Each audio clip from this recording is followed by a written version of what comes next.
my name is Ashley. I'm a nurse, and I'm going to show you how to take a temperature with a temporal scanning thermometer.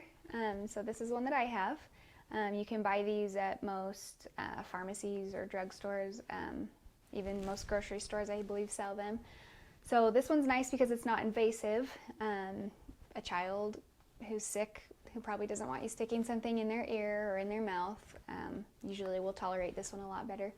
So first of all, you want to make sure that the probe is clean. So they usually come with a cover. I've lost mine, but you can clean it easily with an alcohol wipe. You can either just rub it on there, let it dry, or you can use a Q-tip with just a little bit of rubbing alcohol and rub it on that probe and let it dry before you use it.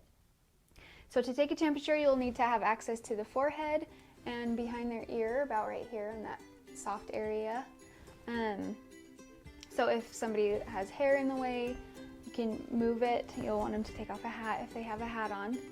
So you'll want this area to be flush on the forehead.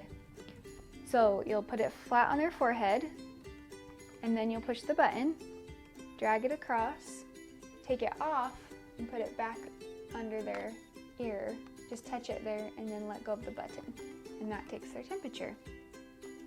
So one more time, you put it on their forehead, push the button, drag it across, remove it, and just touch behind the ear, then let go.